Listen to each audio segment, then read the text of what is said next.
시간에는 세물결 플러스 세물결 아카데미 대표이신 김요한 목사님께서 하나님의 히든 카드라는 제목으로 말씀의 은혜를 나누실 때에 여러분 큰 은혜 받으시기 바랍니다.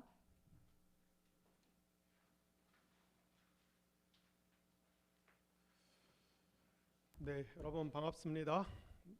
버팀목 교회 2주년 설립 감사 예배 드리는 귀한 자리에 저를 초청해 주셔서 다시 한번 깊이 감사를 드리고 또 우리 버팀목 교회 모든 지체 분들께 축하의 말씀을 드립니다.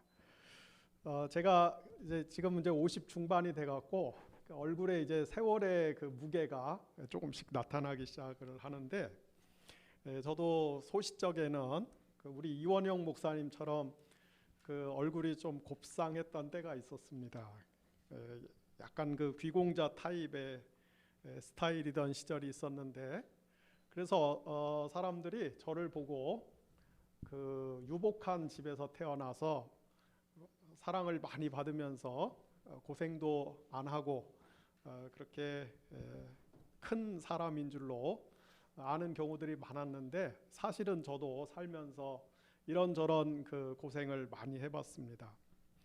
여러 가지 고생을 많이 했는데 그중 대표적인 고생 하나를 꼽으라고 하면은, 제가 20년 전에 교회를 개척했다가 그 개척교회 목사하면서 개척교회 목회하면서 정말 그 나름대로 그 뼈저린 고생을 했던 그런 기억이 있습니다. 제가 군에서 군목으로 7년 동안 봉사하고 2003년에 전역을 해갖고 교회를 개척을 했는데, 당시 저는 사실 이제 지금은 다 이렇게 말라 비틀어지고 부스러진 그런 모양새지만은, 당시는 좀 파릇파릇한 그 가능성이 있어 보이는 새싹이어갖고 여기저기서 담임 목사 제안, 그 청빙 제안을 많이 받았는데 그걸 다 마다하고 제가 과감하게 교회를 개척을 했어요. 그때 제 마음에 자신이 있었습니다. 교회를 개척을 하면은 단기간 안에 제가 꿈꾸고 제가 소망하는 교회를 일구어 갈 것이라고 하는 나름의 그런 확신, 자신이 있었어요. 그래서 이제 과감하게 교회를 개척을 했는데, 막상 교회를 개척을 하고 나니까 제 의지나 뜻대로 흘러가지 않고 정말 여러 가지 그 어려움을 많이 겪었습니다. 그때 제가 그 교회를 개척하고 나서 그 어려움을 겪은 원인이 몇 가지가 있는데, 그중 하나가 교회 이름을 잘못 졌어요.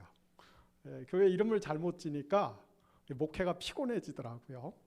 그때 제가 교회 이름을 바른 교회라고 이렇게 졌는데, 원래는 이제 그 올바른 교회 이렇게 이름을 지려고 했습니다. 그 올은 영어의 올, 그래서 이제 올바른 교회, 모든 면에서 그 똑바른 교회, 정의로운 교회, 의로운 교회를 세우자.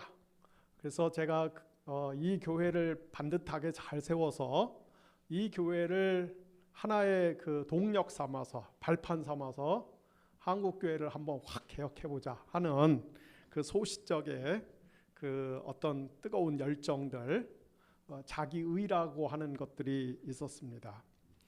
그런데 이제 교회를 바른 교회로 이렇게 이름을 정해놓고 나서 뭐 교회 정관 비슷한 거, 교회 이제 규칙을 만들었는데 대략 한 140가지 정도를 만들었어요. 우리 교회는 이러이러한 것은 꼭 해야 되고 이런 것은 절대로 하면 안 된다. 140가지나 율법을 만들었으니까 얼마나 힘들었겠습니까? 그 중에 하나가 우리 교회는 교인들이 모여서 교제를 할 때, 모임을 가질 때 5,000원 식사는 반드시 5,000원 이내에서 한다. 5,000원 이상 식사는 절대로 먹지 않는다. 그런 규칙을 만들었습니다. 제가 식사 비용에 어떤 제한을 뒀던 이유는, 제가 이제 그 교회가 갖고 있는 여러 가지 자원들, 뭐 재정, 물질, 이런 자원들을 세상을 위해서, 세상을 향해서 선하게 흘려보내야지, 교회 자체 안에서 너무 교회 식구들을 위해서 소비하는 것은 바람직하지 않다. 그런 이제 철학도 있었고요. 또 하나는 제가 좀 더 젊었을 때 서울의 어느 규모가 제법 있는 교회에서 교육 목사로 봉사를 했던 때가 있었는데, 그때 이 교육부서가 굉장히 컸거든요. 선생님들도 한 200명 있었고 학생들도 한 1,300명 정도 되고 교육부서가 굉장히 컸고, 제가 나름대로 창의적으로 혁신적으로 이 교회 교육을 발전시키기 위해서 굉장히 애를 썼던 때가 있었습니다. 그런데 이 교회 교육 현장을 좀 더 활성화시키기 위해서 좋은 장비, 좋은 기자재, 좋은 교재를 좀 구입할 수 있게 해달라고 당회에다가 요청을 하면은, 뭐 예를 들어서 한 10개 부탁을 하면은 8, 9개가 묵살당하고 그냥 묵살당해요. 뭐 한 돈 100만 원, 200만 원 이렇게 들어가는 비용인데 그냥 막 이런저런 핑계를 대갖고 묵살을 시킵니다. 그리고 가만히 보면은 이 당회는 한 번 나가서 당회 한 번 회의하니까 이제 밥 먹잖아요. 그런데 보니까 뭐 200만 원, 300만 원어치씩 밥 먹고 오는 거예요. 그런데 15명 장로님들, 그 목사님, 장로님 한 16명, 17명 이렇게 나가서 밥 먹는 건 몇백만 원 우습게 쓰면서 1200명, 1300명 되는 학생들 교회 교육을 업그레이드 시키겠다고 저 재정을 청구하면은 막 묵살을 시키니까 그때 너무 화가 났어요. 그래서 나중에 내가 담임 목회를 하면은 이 교회 안에서 식사 문제를 가지고 돈은 가급적 절대로 못 쓰게 해야 되겠다. 그런 마음의 다짐이 아주 일찍부터 있었습니다. 그래서 이제 우리 교회는 식사를 하면은 5,000원 이내에서만 한다. 근데 막상 그런 규칙을 만들어 놓고 교회를 운영을 하다 보니까 생각지도 않은 많은 문제들이 생기는 거예요. 교인들 중에는 뭐 삼성전자라든지 이런 큰 회사의 중역도 있고, 그때 또 대학 교수들이 많았어요. 그리고 뭐 제가 이제 군목 생활을 했으니까 이 군대 고급 장교 출신들도 있고, 이런 분들은 1년에 이제 몇 차례 담임 목사하고 밥을 먹는데 가급적 그 마음이 그렇잖아요. 좀 좋은 거, 비싼 거, 귀한 거 대접하고 싶잖아요. 근데 목사가 안 먹는단 말이에요. 맨날 라면 먹자 그러고, 분식집 가서 비빔밥 먹자 그러고, 김밥 먹자 그러고, 5,000원 이내에 먹을 수 있는 게 별로 없어요. 그러니까 나중에 보니까 제가 이제 교인들하고 식사를 하는데 거의 매번 청년들하고만 청년들은 분식집 가서 그런 거 먹자고 그러면 좋아하거든요. 이게 밸런스가 안 맞는 거예요. 어쨌든 교회 이름을 바른 교회로 져놓고 율법을 너무 많이 만들어 놓다 보니까 나중에 그것이 우리 스스로의 목을 막 조여갖고 목회를 하는 데 있어서 어려움을 많이 겪었습니다. 2년 전에 이원영 목사가 저한테 찾아와서 대뜸 교회를 개척을 하겠다는 거예요. 그래서 제가 아서라 그랬어요. 아서라. 뭘 그렇게 급하게 교회를 개척을 하려고 하느냐.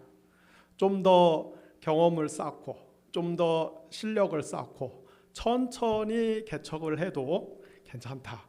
너무 서두르지 말아라. 알아듣게 막 노골적으로 이야기는 하지 않았지만 알아듣게 애둘러서 제가 이제 얘기를 해서 돌려보냈습니다. 그런데 가서 덜컥 교회를 개척을 하더라고요. 하여간 말 안 들어요.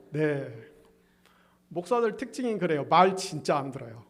선배 목사가 이렇게 얘기를 하면 말을 들어야 되는데 너도 목사고 나도 목사인데 그래갖고 말 안 들어요. 이게 목사들 특징이에요. 그리고 나서 이제 교회 개척했다고 해갖고 이제 저 기념품 굿즈를 만들어갖고 저한테 갖다 주는데 컵을 하나 가지고 왔는데 이름을 보니까 버팀목 교회예요. 버팀목 교회. 그래서 제가 그 교회 이름 보고 나서 혼자 속으로 그랬어요. 이거 텄다. 교회 이름 보니까 텄다. 이건 꽝이다. 여러분 그 많고 많은 이름 중에 좋은 이름이 얼마나 많습니까? 뭐 평안한 교회, 행복한 교회, 잘 되는 교회, 형통한 교회, 뭐 승승장구하는 교회, 아니 좋은 이름이 많은데 왜 많고 많은 이름 중에 하필 버팀목교회예요? 버팀목이 뭡니까? 예를 들어서 그 비바람이 막 불 때 나무 쓰러지지 말게 옆에서 이렇게 지지해주는 지지대, 이게 버팀목이잖아요. 그 버팀목 역할을 하려고 그러면 얼마나 힘든데, 버팀목 역할을 하려고 그러면 얼마나 고달픈데, 이거 뼈 빠지는 건데 왜 하필 많고 많은 이름 중에 버팀목 교회냐 이 말이에요. 아니 목사가 교인들 안 넘어지게 안 쓰러지게 그 버팀목 역할을 해주려면 그 목회가 얼마나 피곤한데요. 목사가 이상한 곁길로 빠지지 않고, 목사가 시험에 들지 않고, 목사가 좌절하고 낙심하지 않도록 교인들이 옆에서 그 버팀목 역할을 해주려면 그거 얼마나 피곤한데요. 네. 철이 없어갖고 이름을 그렇게 진 거예요. 네. 여러분, 세상이 막 흔들리고 있는데, 세상이 휘청휘청거리고 있는데 교회가 그 세상을 안 넘어지게 안 쓰러지게 옆에서 지지대 역할을 하려고 하면은 그 교회가 얼마나 힘듭니까? 교회가 자기 앞가림하기 또 바쁜 세상에 버팀목 역할을 하려고 하면은 얼마나 힘들어요. 그래서 교회 이름을 버팀목 교회라고 저갖고 저한테 이렇게 컵을 갖다 주길래 제가 보고 속으로 꽝이다, 꽝 텄다 그렇게 생각을 했습니다. 네, 솔직한 얘기입니다. 근데 여러분, 오늘 우리 시대에 우리 사회에서 교회가 왜 필요한가? 이 질문을 한번 우리가 진지하게 던져볼 필요가 있지 않습니까? 밤에 높은 곳에 올라가서 서울 시내 거리를 내려다보면은 도처에 빨간 십자가 투성인데, 옛날에 어떤 그 기독교 신자가 아닌 언론인은 신문 칼럼에다가 밤에 이렇게 높은 빌딩에서 서울 하늘을 내려다보면은 온통 십자가 공동묘지 같다고 그렇게 표현한 적이 있어요. 그 정도로 교회가 많아요.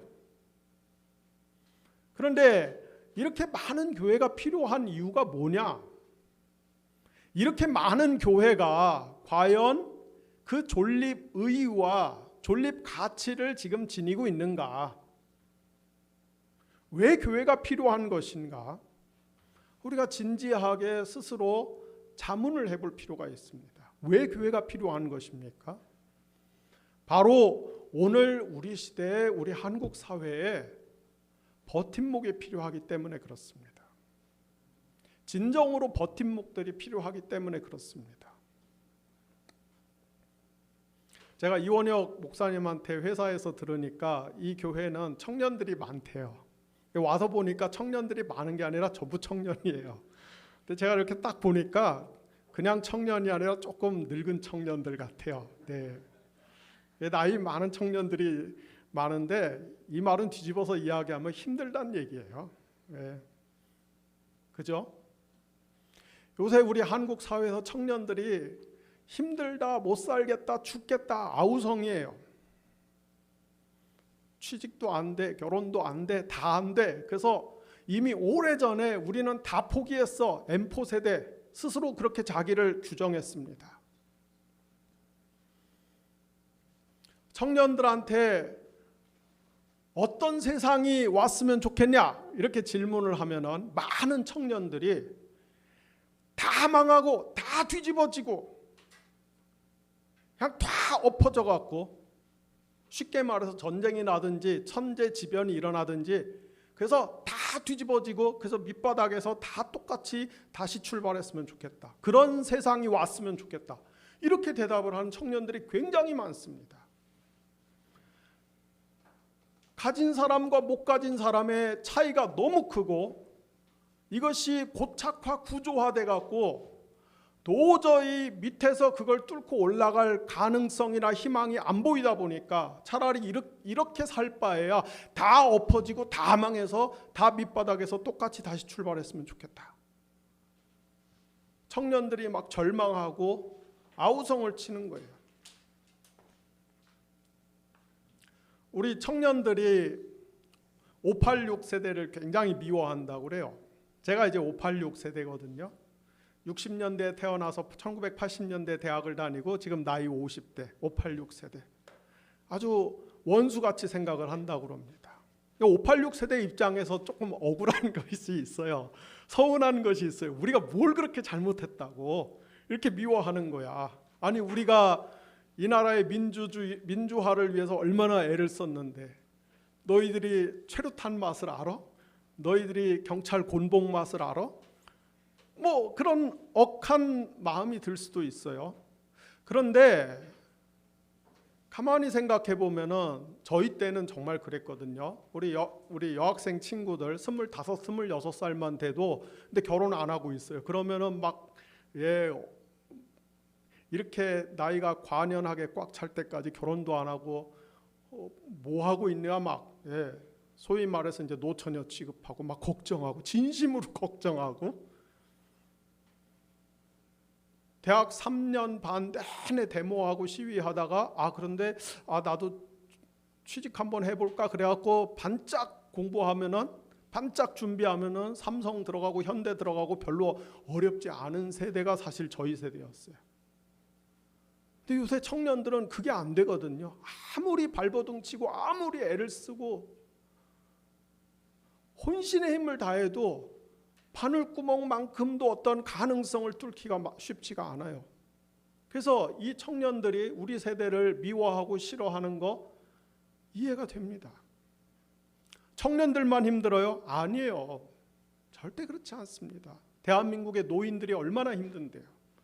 한국의 노인 빈곤과 노인 질병 문제가 보통 심각한 것이 아닙니다. 많은 한국의 노인들이 인생의 마지막에 평균 10년에서 15년을 가족들과 떨어져서 고립된 채 외롭게 요양원 같은 데서 그렇게 감옥 같은 생활을 살다가 죽습니다. 그럼 청년들하고 노인들만 힘드냐? 중년들은 살만하냐? 그렇지도 않아요. 제가 이제 그 나이 아닙니까? 이 중년의 시기를 이렇게 지금 살아가는데 힘들어요. 힘들어. 위에서 누르지 밑에서 쳐봤지 돈 들어갈 것 엄청나게 많지. 서 있는 자리는 늘 간들간들하고 위태위태하지. 중년도 참 힘듭니다. 한마디로 한국 사회의 모든 구성원들이 다 힘들어요. 다 흔들리고 있고 다 휘청거리고 있고 다 쩔쩔매고 있습니다. 벌써 쓰러져 갖고 깨지고 부서지고 피 흘리는 사람들도 많습니다. 유독 한국 사회에 우울증 환자가 속출하고 있고 공황장애 환자들이 속출하고 있고 OECD 국가 중에 암 환자 발생률이 가장 높고 너무나 슬프고 가슴 아프게도 자살자가 가장 많은 이유가 있어요. 한국 사회 전체가 병리 사회입니다. 다 힘들어요. 그래서 오늘 우리 시대 우리 사회에는 정말로 버팀목이 필요한 것입니다. 교회가 그 역할을 해야 되는 것입니다. 교회가 그 역할을 해야 돼요. 버팀목 역할을 하는 교회들이 나와줘야 돼요. 그래야 교회에도 희망이 있고 우리 한국 사회에도 소망이 있고 미래가 있고 가능성이 있는 것입니다. 먼저 우리는 교회 안에서 서로에게 버팀목이 돼야 됩니다. 이를 위해서 하나님께서 교회에게 주신 아주 소중한 자원이 있어요. 그 중에 세 가지를 꼽아보면 첫째는 하나님께서 교회에게 중보 기도의 은사와 권세를 주셨어요. 여러분, 우리는 중보 기도를 통해서 옆에 있는 지체들이, 다른 교회들이, 우리 공동체의 일원과 구성원 중에 어떤 누구가 힘들어할 때, 속상해할 때, 슬퍼할 때, 외로워할 때, 아파할 때, 절망할 때, 죽음으로 내몰릴 때 우리는 하나님께 그 문제를 합심해서 가지고 나가서 하나님, 우리 지체 아무개가 이렇게 힘들어하고 이렇게 어려워하는데 사람의 힘으로는 이 문제를 풀 수가 없는데 자비로우시고 선하시고 전능하신 하나님께서 그를 불쌍히 여기셔서 그를 측은히 여기셔서 구원의 손을 내미셔서 그를 도와주시기를 원합니다. 우리는 함께 중보기도를 통해서 옆에 있는 지체들에게 그가 비바람에 부서지고 쓰러지고 깨지기 십상일 때 그를 위해서 버팀목 지지대가 되어줄 수 있습니다. 뿐만 아니라 우리는 하나님이 우리에게 주신 이 입술을, 혀를 선하게 사용해서 옆에 있는 지체들에게, 형제 자매들에게, 자매 형제들에게 버팀목 지지대 역할을 할 수가 있어요. 누군가가 절망할 때, 누군가가 방황할 때, 누군가가 의심과 회의와 고민 속에서, 깊은 어둠 속에서 쭈그리고 고개를 파묻고 어떻게 해야 될지 몰라 할 때, 그때 우리는 그를 찾아가서, 그를 만나서 위로하고 격려하고 따뜻한 말로, 사랑의 말로 힘을 북돋아주고 용기를 북돋아주고 그의 손을 붙잡고 그 어둠 속에서, 그 어둠의 동굴 속에서, 시꺼먼 수렁에서 건져 일으켜 세울 수 있습니다. 교회는 기본적으로 서로 지체들을 비난하고 비판하고 정죄하고 판단하고 뒤에서 수군거리고 흉보고 욕하고 깎아내리고 그런 곳이 아닙니다. 하나님은 그런 일을 하라고 교회를 세우시지 않으셨어요. 하나님이 우리에게 교회라고 하는 공동체를 허락하시고 우리를 그 교회의 일원으로 세우신 것은, 삼으신 것은 우리가 서로를 향해서 입술을 선하게 사용해서, 혀를 선하게 사용해서 격려하고 위로하고, 그래서 그를 하나님의 사랑으로 일으켜 세우라고 하나님이 우리를 이 공동체의 일원으로 삼으신 것입니다. 또한 우리는 서로 이렇게 은사와 하나님이 주신 자원들을, 예를 들어서 시간과 물질을 서로 나눔으로써 서로에게 버팀목이 될 수가 있습니다. 특별히 교회는 어려운 지체가 있을 때, 힘든 지체가 있을 때, 그런데 그보다 조금 더 형편이 나은 사람들, 조금 더 처지가 나은 사람들이 이렇게 좀 물질을 모아서, 물질을 만들어서, 경제적인 어떤 힘을 만들어서 그를 도와주고 배려해주고 어떤 숨 쉴 수 있는 어떤 여지와 틈을 만들어주고, 그럼으로써 버팀목 역할을 하는 것이 굉장히 중요합니다.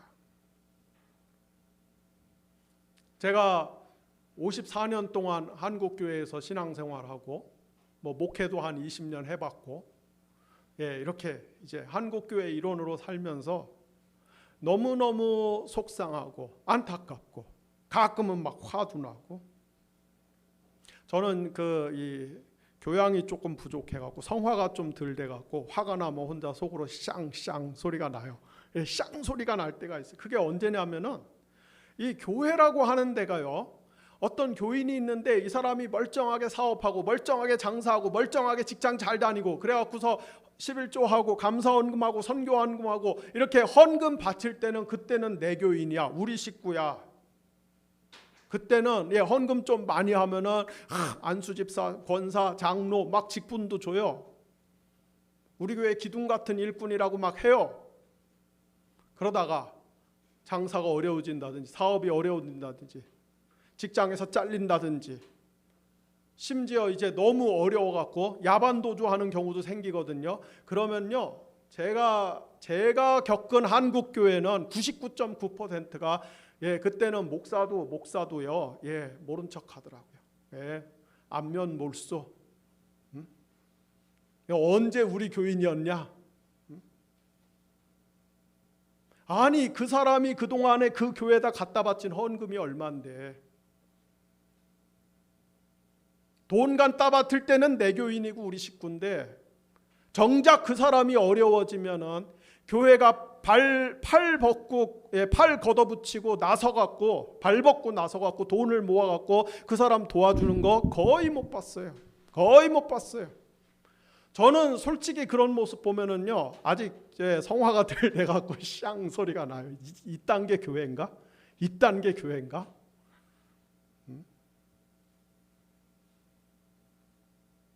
이름만 버팀목이라고 지면 뭐예요?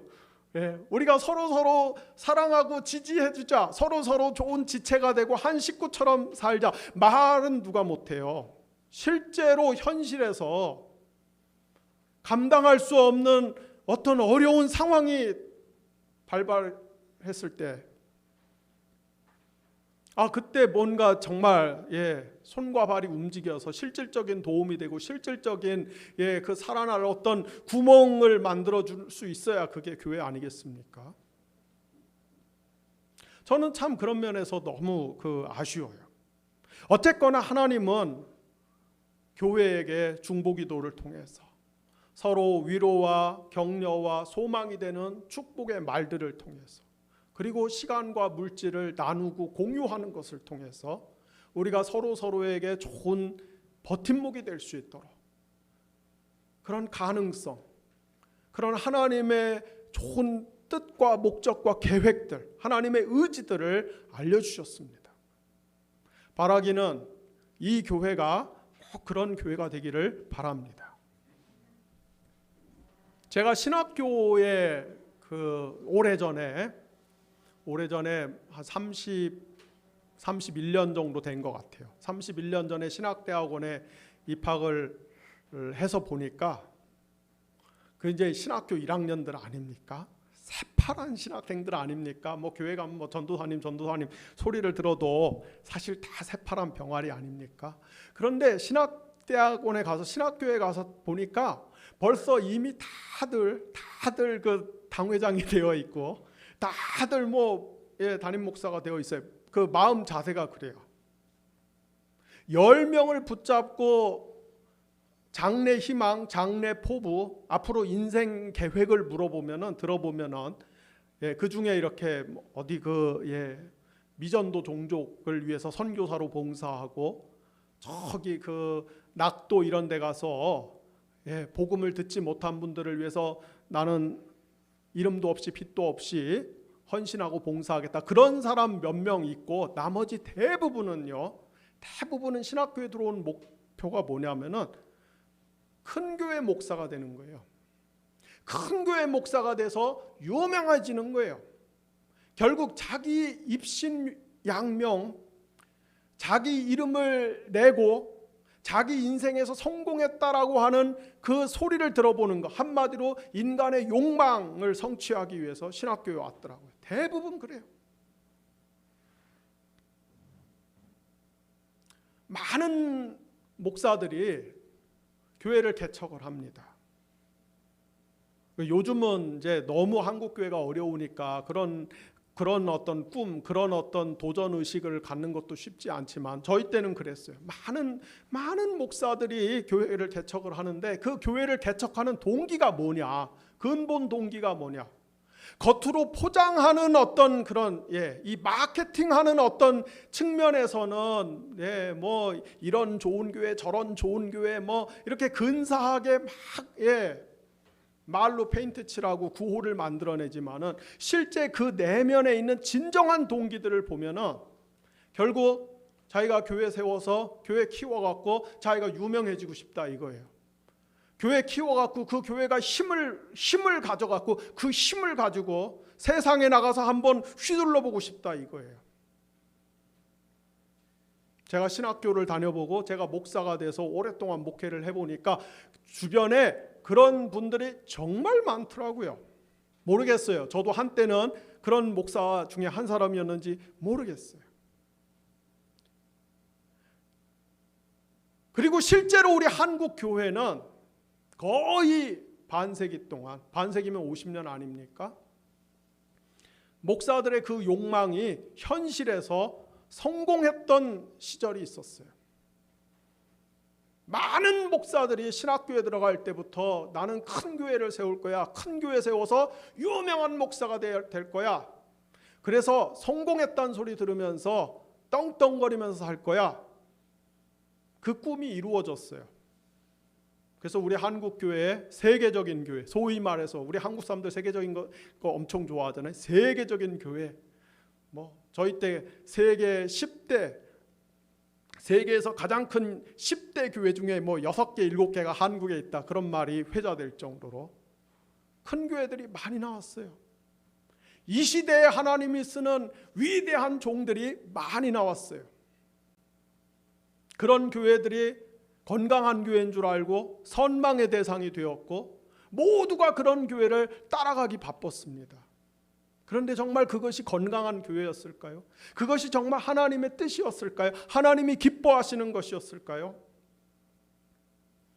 여러분, 우리 사람의 몸이 건강하려면은 기본적으로 겉으로 드러나는 모습이 균형 잡히게 그 발달을 해야 되잖아요. 사람의 신체 중에 어느 특정한 부위가 그 부위만 유독 발달하면은 그거는 정상이 아니잖아요. 옛날에 저희가 어렸을 때 뽀빠이라고 하는 만화가 있었는데 그 뽀빠이는 보면은 팔만 비정상적으로 발달한 사람이에요. 그 비정상이 아니에요. 그리스도의 몸, 그리스도의 우주적인 몸, 그리스도의 세계적인 몸, 이 지구상에 존재하는 수많은 교회들은 전부 다 합하여서 그리스도의 하나의 몸인데 그 중에 몇 교회만, 그 중에 일부만 비정상적으로 커지는 것은 그것은 건강한 것이 아닙니다. 그런데 한국 교회는 그 길을 선택했고 그 길을 갔고 그 길에서 나름대로 성과를 냈어요. 어느 한쪽, 다른 쪽은 쪼그라들고 있는데, 다른 쪽은 시름시름 앓고 있는데, 다른 쪽은 영양이 부족해갖고 쩔쩔매고 있는데, 어느 한쪽이 그 모든 걸 다 빨아들여갖고 혼자 비대해져 놓고 이게 모델인 줄 알고, 이게 건강한 하나의 샘플인 줄 알고, 다 그렇게 가야 되는 줄 알고 거기에 모든 에너지와 열정을 쏟아 바쳤습니다. 사실은 병든 거죠. 병이 막 시작되었을 때, 병이 진행 중일 때는 병든 것도 몰랐어요. 그게 건강한 건 줄 알았어요. 좋은 건 줄 알았어요. 하나님의 축복이고 은혜인 줄 알았어요. 그런데 나중에 보니까 그게 병든 거거든요. 병든 거예요. 어느 순간에 이제 깨달았어요. 이거 병든 거였구나. 그게 뭡니까? 최근에 이제 사람들이 교회를 보면서 한국 교회 병들었어. 병들었네. 골병들었네. 교회 안에 있는 명민한 사람들이, 의식 있는 사람들이, 통찰력 있는 사람들이 우리가 병든 거였어. 깨닫기 시작합니다. 교회 안에 있는 사람들만 그런 게 아니에요. 교회 밖에 있는 사람들도 알아요. 야, 한국 교회 병들었어. 병들었어. 그동안 우리는 수백억 수천억 들여갖고 예배당 건물을 화려하게 휘황찬란하게 짓고 수천 평 수만 평의 주차장을 확보하고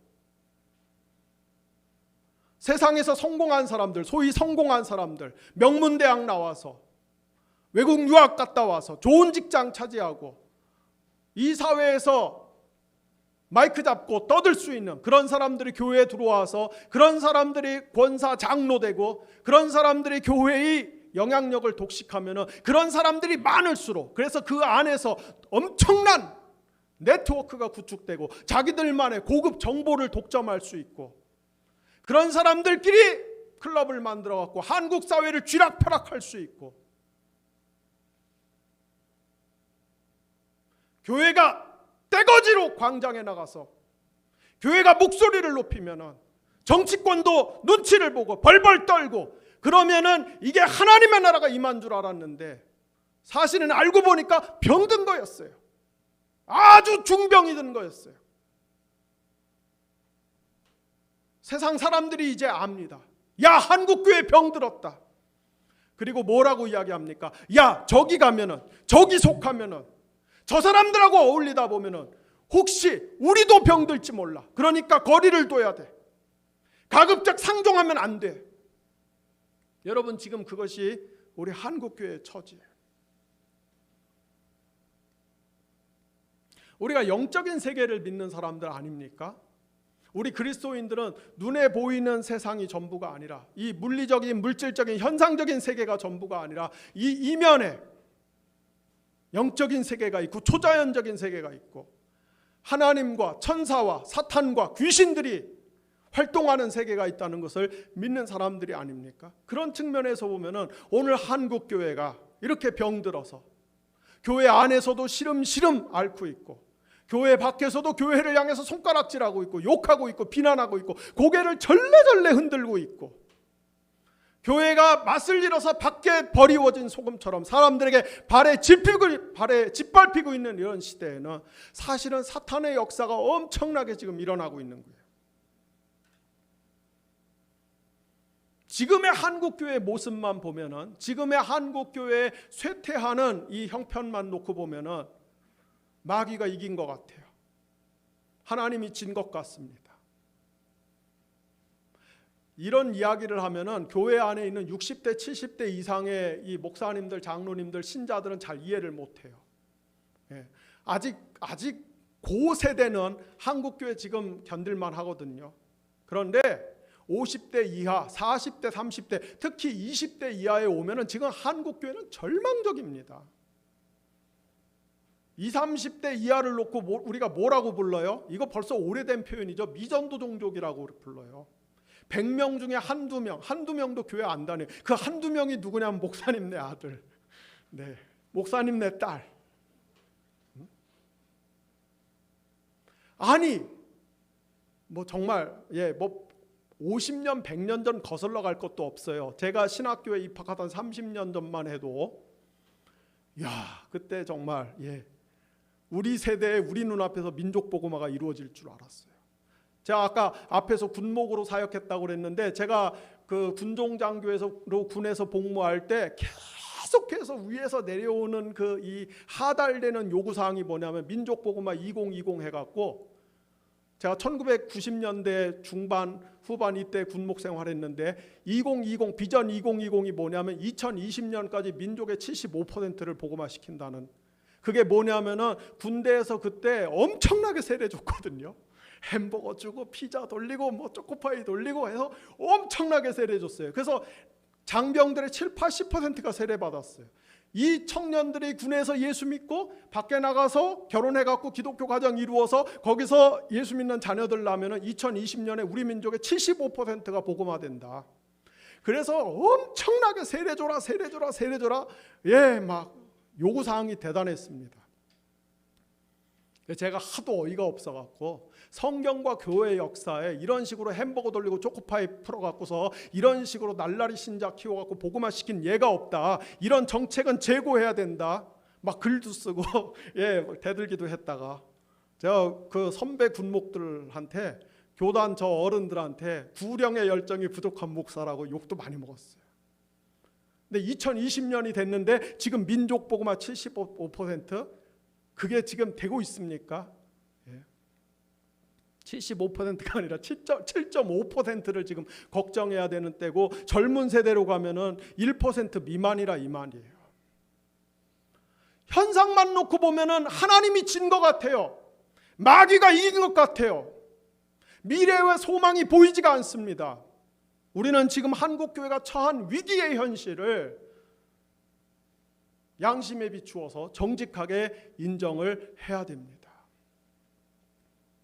그럼 정말 하나님이 지실까요? 하나님이 패하실까요? 그것이 하나님이 기뻐하시는 뜻일까요? 아닙니다. 저는 분명히 하나님이 한국교회를 위해서, 하나님이 마귀도 모르게, 천사들도 모르게, 아무도 모르게 오직 성삼위 하나님만 아시는 히든 카드를 준비하고 계실 것이라고 믿습니다. 그 히든 카드가 무엇이냐? 바로 작은 교회들이에요. 따뜻하고 건강하고 성령이 충만한 작은 교회들. 이미 대형교회 패러다임은 병들었고 실패했다는 것이 역사적으로 지금 입증되고 있어요. 그건 이미 폐기된 프로그램이고 폐기된 모델입니다. 대형 교회들만 모르고 있을 뿐이죠.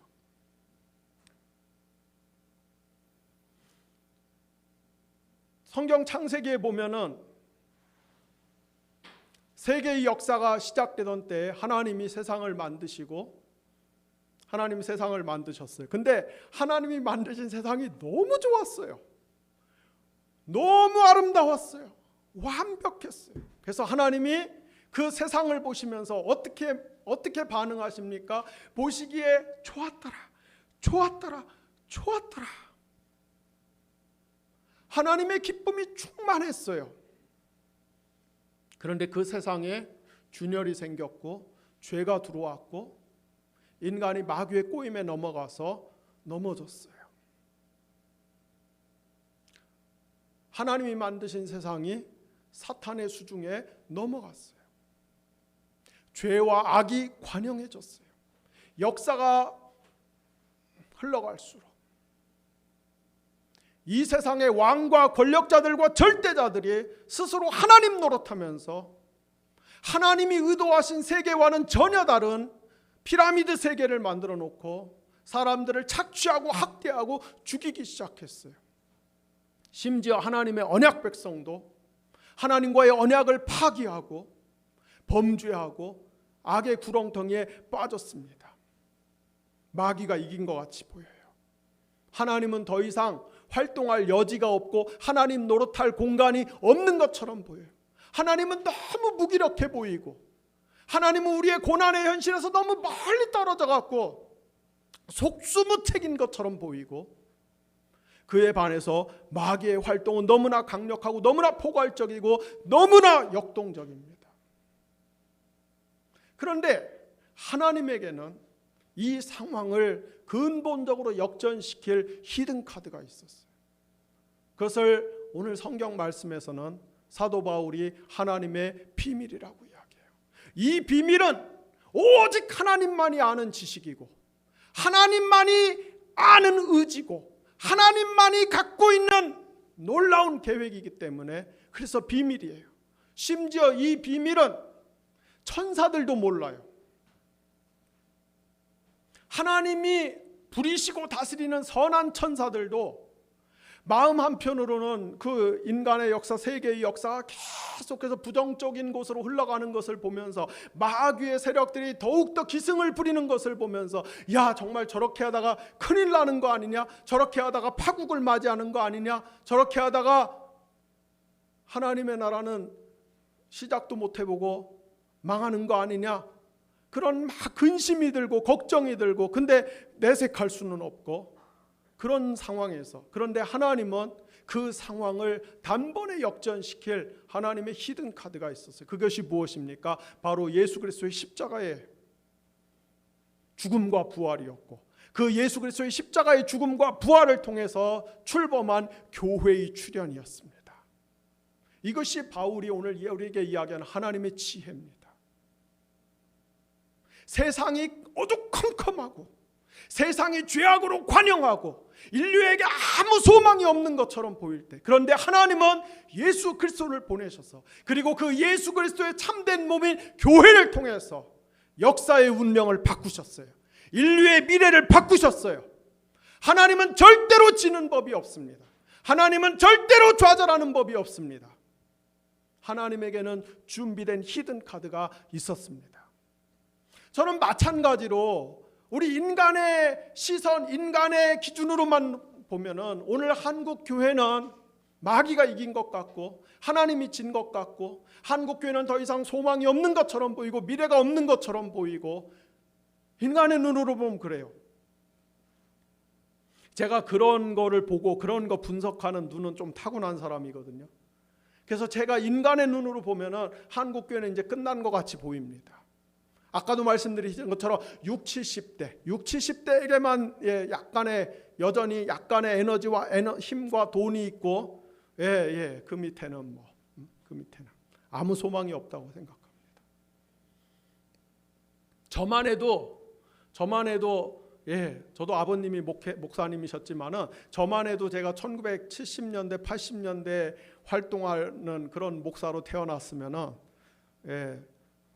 저 정도 능력이면은 뭐 한 획을 긋지 않았을까요?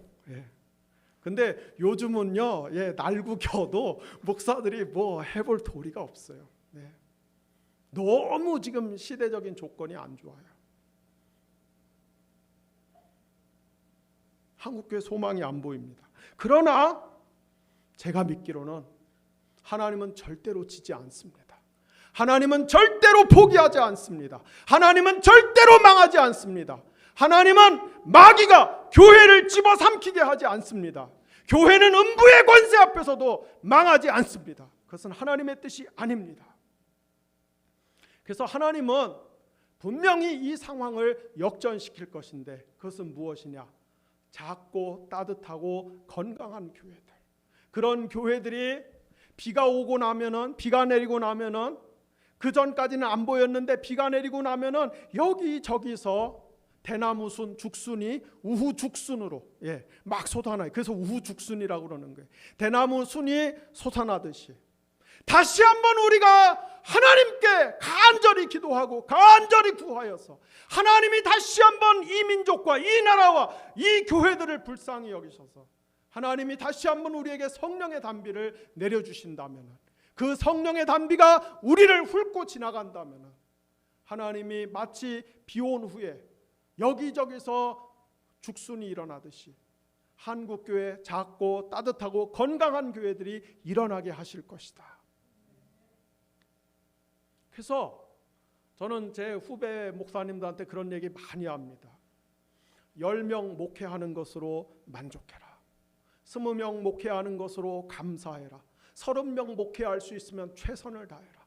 그 이상은 욕심 부리지 말아라. 저희 세대 패러다임은요, 몇백 명 목회하면은 그냥 평년작이고 100명 이하는 그거는 실패한 인생이에요. 실패한 인생. 저희 세대는 그랬어요. 저만 해도 30대 중반에 2,000명, 3,000명 되는 교회에서 담임 목사 청빙 받았는데 흥 하고 코웃음 쳤어요. 야, 뭐 내가 그 정도 교회 갈 것 같으면은 내가 개척해갖고 내가 2, 3년 안에 그 정도 만들지. 지금은 그게 아니거든요. 지금 우리에게 필요한 교회, 지금 하나님이 원하시는 교회, 지금 하나님이 다시 한번 역사를 뒤집어 엎어서 반전을 일으켜서 하나님이 한국교회를 살리시려고 하는 교회는 10명, 20명, 30명 모이는 교회. 그런데 그 안에 들어가서 보면은 너무너무 따뜻해요. 너무너무 서로 사랑해요.